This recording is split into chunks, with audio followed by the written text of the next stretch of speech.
దీర్ఘకాల వ్యాధులకు 20 ఏళ్ల అనుభవం ఉన్న అత్యుత్తమ హోమియోపతి వైద్యం మాస్టర్ హోమియోపతి. నమస్తే గురుగారు. శ్రీమాత్రే నమః. గురుగారు, ఈ రోజు మిమ్మల్ని ఒక ట్రెండింగ్ టాపిక్ అడగబోతున్నా. అంటే జనరల్ గా చాలా చోట్ల వింటున్నాను, వశీకరణ తిలకం అనేది ఉందంట. అవును. వశీకరణ తిలకం అంటే ఏంటి గురువుగారు? అంటే నిజంగానే ఆ తిలకం ధరిస్తే వశీకరణ మనం ఎవరినైనా వశం చేసుకోవచ్చా? తప్పకుండా తెలియజేస్తున్నామని చాలా చక్కని విషయం అడిగినారు. ముందుగా ప్రేక్షకులందరికీ శ్రీమాత్రే నమః, శ్రీ గురుభ్యో నమః. జ్ఞానినాంనపి చేతాంసి దేవి భగవతి హిస బలాయ కృష్ణమోహాయ మహామాయ ప్రయశ్చతి. వశీకరణ తిలకము అనేటటువంటి నిజానికి ఉన్నటువంటి పదార్థమే, అది వేరే ఏమీ కాదు, అది ఉన్నటువంటి వస్తువే. వశీకరణలో ఎన్నో రకాలైనటువంటి విధానాలు మన సనాతన ధర్మము తాంత్రిక విధానము, తాంత్రిక విద్య అని అంటుంటారు. ఆ తాంత్రిక విద్యలో దీని గురించి చాలా క్లుప్తంగా చెప్పడం జరిగింది. అయితే ఈ తిలకము అన్నదానికి అర్థం ఏంటి అంటే మనం వాడేటటువంటి బొట్టు అనేటటువంటిది అర్థము. అయితే దీన్ని రెండు రకాలుగా వినియోగించవచ్చు. ఒకటి మనం రోజు పెట్టుకునేటటువంటి బొట్టుగా వినియోగించుకోవచ్చు, లేదా లేపనంగా అంటే మన శరీరానికి పూసుకునేటటువంటి లేపనంగా కూడా ఈ యొక్క ద్రవ్యాన్ని అనేటటువంటి మనం వాడుకోవచ్చు. ఇది వాడుకోవడం ద్వారా వశీకరణ జరుగుతుందా అంటే 100% జరుగుతుంది. ఈ వశీకరణ ఎలా జరుగుతుంది అని అంటే కనుక ఈ తిలకము అనేటటువంటి దేంతో తయారవుతుంది అంటే జింక కడుపులో ఉన్నటువంటి ఒక పదార్థం ఉంటుంది, ఒక గడ్డలాగా ఒక పదార్థం తయారవుతుంది జింక కడుపులో. ఆ జింక కడుపులో తయారైన దాన్ని కస్తూరి అని అంటారు. కస్తూరి మనం చాలా వాటిలో వింటూ కస్తూరి తిలకం లలాట పలకే వక్షస్థలి ఇట్లా అంటే ఆ కస్తూరి అనేటటువంటిది సుగంధ పరిమళాలు ఎన్నో రకాలుగా విరాజిల్లుతాయి. ఇప్పటికీ మనం వాడే పర్ఫ్యూమ్స్ కానివ్వండి, మనం వాడే సుగంధ ద్రవ్యాలు కానీ ఆ కస్తూరి లేకుండా ఏ పర్ఫ్యూమ్ కూడా తయారు కాదు. అంత విశేషమైనటువంటిది ఆ కస్తూరి. అది ఆ కడుపులో దాదాపుగా 5 నుంచి 6 సంవత్సరాల వరకు ఆ కస్తూరి తయారవుతుంది. అన్ని సంవత్సరాల నుంచి ఎంత తయారవుతుంది? కేవలం ఇంత మాత్రమే తయారవుతుంది, ఒక 100 గ్రామ్స్ 200 గ్రామ్స్. ఆ కస్తూరి మనం శనగ గింజ ఉంటుంది కదా, ఆ పరిణామంలో కూడా ఇక్కడ పెడితే ఈ బిల్డింగ్ మొత్తం వాసన వచ్చేస్తుంది. అంత సుగంధ ద్రవ్యమైనటువంటిది కస్తూరి. అందుకే ఆ కస్తూరి అనేటటువంటి లేపనంతో తయారైనటువంటిదే మీరన్నటువంటి వశీకరణ తిలకము. ఆ వశీకరణ తిలకం ఎలా ఉంటుంది అని అంటే గనక ఆ కస్తూరి పదార్థము, అలాగే మనం హోమంలో వేసేటటువంటి ఏదైతే ఆ భస్మం ఉంటుందో ఆ భస్మము, ఆ తర్వాత కొన్ని రకాలైనటువంటి పుష్పాలతో చేసినటువంటి హోమము, ఈ రకాలైనటువంటి అన్ని ద్రవ్యాలు ఒక దగ్గర కలిపి దాన్ని మిక్స్ చేసి ఒక తిలకంలా తయారు చేస్తామన్నమాట. ఆ కస్తూరిలో ఉన్నటువంటి తిలకం ఏదైతే ఉంటుందో అది దీంట్లో కలపగానే దానికి వశీకరణ శక్తి అనేటటువంటిది వస్తుంది. ఏ రకంగా వస్తుంది అంటే ఇప్పుడు మనం హోమం చేసేటప్పుడు మనము వశీకరణ మంత్రాలు కొన్ని ఉంటాయి. అది దశమహావిద్యలలో తాంత్రికానికి సంబంధించినటువంటి మూల మంత్రాలు కొన్ని ఉంటాయి. ఆ మూల మంత్రాన్ని మనం హోమం చేసుకుంటూ ఆ కట్టెలన్నీ భస్మం అయిపోయిన తర్వాత దాని నుంచి కొంచెం భస్మం తీసుకొని ఈ కస్తూరిలో కలుపుతాం. కలిపిన తర్వాత దాన్ని మళ్ళీ ఏం చేస్తాం మనము, దాంట్లో కొన్ని సుగంధ ద్రవ్యాలు కలుపుతాము. అలాగే మల్లె పువ్వులతో చేసినటువంటి హోమము, అలాగే తామరాకులతో చేసినటువంటిది, తామర పువ్వులతో చేసినటువంటిది ప్రధానంగా తీసుకొని వాటన్నిటిని దాంట్లో మిక్సింగ్ చేసి అది ఒక తిలకంలా తయారు చేస్తామన్నమాట. అప్పుడు తయారు చేసినప్పుడు దాంట్లో ఒక వశీకరణ శక్తి అనేటటువంటి ఉత్పన్నమవుతుంది. ఇప్పుడు చిన్న ఉదాహరణ చెప్పాలి అంటే ఒక హిప్నటైజ్ చేసేటటువంటి వ్యక్తి ఉన్నాడు. ఎదురుగ్గా కూర్చుంటే హిప్నటైజ్ చేస్తే అతను మైండ్ కంట్రోల్ చేయగలుగుతాడు. అప్పుడు ఆయన అడిగిన ప్రతి ఒక్క క్వశ్చన్కి ఆన్సర్ ఇస్తాడు. కానీ పూర్వకాలంలో ఎలా ఉండేది, మనిషి ఎక్కడో ఉండేవాడు. ఎక్కడో ఉన్నటువంటి వ్యక్తిని మనం ఇక్కడ కూర్చున్న దగ్గర నుంచే వశీకరణ చేసుకోవాలి అంటే దానికి కొన్ని తాంత్రికమైనటువంటి ప్రయోగాలు, అలాగే ఈ తిలకం కూడా ఎలా ఉపయోగపడుతుంది అంటే మన భర్త మనల్ని ప్రేమించడానికి, లేదు భార్యాభర్తలు విడిపోతున్నారు, భార్యాభర్తల మధ్య చీటికి మాటికి గొడవలు వస్తున్నాయి అన్నటువంటి వాళ్ళు ఈ తిలకం ధరించవచ్చు.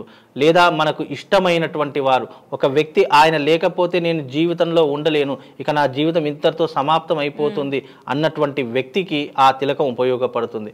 అలాగే ప్రాణం కంటే ఎక్కువగా ప్రేమించినటువంటి అబ్బాయి కావచ్చు, అమ్మాయి కావచ్చు, ఎవరైనా కావచ్చు, అలాంటి వారు జీవిత భాగస్వామి చేసుకోవాలన్నా, పెళ్లి చేసుకోవాలన్నా, అతడు తొందరగా వశం కావాలన్నా, చెప్పినట్టు వినాలన్నా ఇలాంటి తిలకం అనేటటువంటిది ఉపయోగపడుతుంది.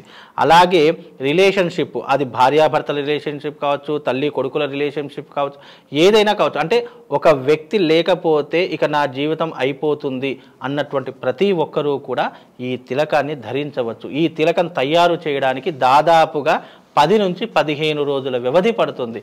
అంత విశేషమైనటువంటిది ఈ తిలకము. ఈ వశీకరణ తిలకం అనేటటువంటిది ఇప్పటికీ కూడా ప్రాచుర్యంలో ఉంది. ఇప్పటికీ కూడా ఎంతో మందికి నేను ఇచ్చినటువంటి దాఖలాలు కూడా ఉన్నాయి. ఇప్పటికంటే భార్య అందులో ఈ వశీకరణ తిలకం వాడేటటువంటి వారి యొక్క ప్రశ్న కూడా చాలా జెన్యూనిటీ ఉండాలి. ఏదో దేనికి పడితే దానికి నాకు తిలకం ఇవ్వండి, నాకు ఆ బొట్టు ఇవ్వండి, నేను పెట్టుకుంటాను, నాకు వీళ్ళు వశీకరణం కావాలి, వాళ్ళు వశీకరణం కావాలి అంటే కనుక ఆ తిలకం ఇవ్వడం కుదరదు. వాళ్ళ యొక్క జీవితంలో జెన్యూనిటీ ఉంది.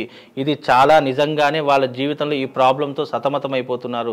భార్య దూరం అయిపోయింది, భర్త దూరం అయిపోయాడు, లేదా పిల్లలు దూరం అయిపోయారు, లేదా నన్ను ఇష్టపడేటటువంటి వారు నాకు దూరం అయిపోయారు, లేదా నాకు కొడుకు దూరం అయిపోయాడు, లేదా తల్లి దూరం అయిపోయింది, భర్త, ఇలా ఎన్నో రకాలైనటువంటి ప్రాబ్లమ్స్కు శీఘ్ర పరిష్కారం ఏంటి అంటే వశీకరణ తిలకము. ఆ వశీకరణ తిలకం కూడా ఎలా పెట్టుకోవాలి అంటే అది పెట్టుకునేటప్పుడు ఎవరైతే మనం కోరుకుంటున్నామో, ఎవరైతే మన దగ్గరికి రావాలో ఆ పేరు చెప్పుకుంటూ ఆ వశీకరణ తిలకం అనేటటువంటిది పెట్టుకోవాలి. అది కూడా 2 సమయాలలో పెట్టుకోవాలి. ఉదయం లేచిన వెంటనే స్నానం ఆచరించిన తర్వాత ఆ తిలకం ధరించాలి. తిలకంగా ధరించవచ్చు, లేదా చందనంగా కూడా పూసుకోవచ్చు. ఈ 2 రకాలుగా. మళ్ళీ రాత్రి పడుకునేటప్పుడు కూడా అది తప్పకుండా వాడే పడుకోవాలి. అలా చేస్తే ఎక్కడ ఉన్నా కూడా ఏ వ్యక్తి అయినా కూడా తొందరగా ఇంటికి వస్తాడు, తొందరగా వశీకరణం అవుతాడు. మనం చెప్పినటువంటి విషయాలు కూడా వినేటటువంటి అవకాశము ఆ తిలకం ద్వారా కలుగుతుందమ్మా. తిలకానికి ఇంత మహత్యం ఉందా గురువుగారు? చాలా మహత్యం ఉంది. ఇప్పుడంటే ఈ హిప్నటైజ్లు వచ్చేసాయి, ఎన్నో రకాలైనటువంటి యాంత్రిక జీవితం వచ్చేది.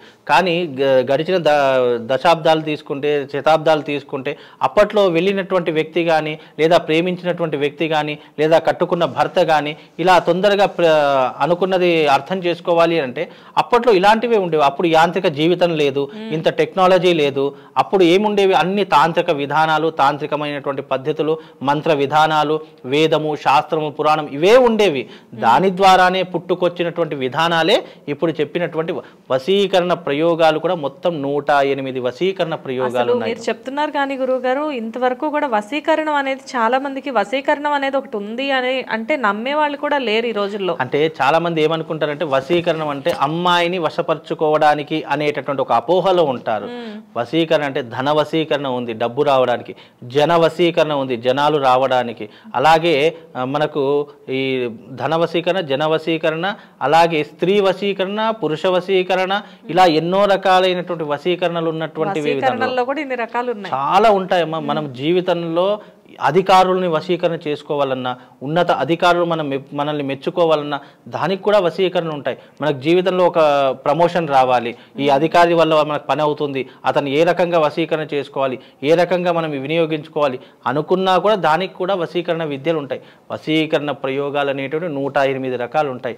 సృష్టిలో ఏది వశం చేసుకోవాలన్నా కూడా మనకు తప్పకుండా ఆ తిలకం అనేటటువంటి, అది తిలకం ద్వారా కావచ్చు, యజ్ఞం ద్వారా కావచ్చు, ఎన్నో రకాలైన మార్గాలు ఉన్నాయి. ఇప్పుడు మీకు విషయం తెలుసలేదు, గాడిద యొక్క మూత్రంతో కూడా వశీకరణం చేసేటటువంటి పద్ధతులు ఉన్నాయి. అలాగే మనిషి చనిపోయినటువంటి ఎముకలతో కూడా వశీకరణం చేసేటటువంటి విధానం ఉన్నాయి. మనిషి చనిపోయిన బూడిదితో కూడా వశీకరణం చేసే ప్రయోగాలు ఉన్నాయి. ఇలా ఎన్నో రకాలైనటువంటి ప్రయోగాలు తాంత్రిక విధానంలో చెప్పడం జరిగింది.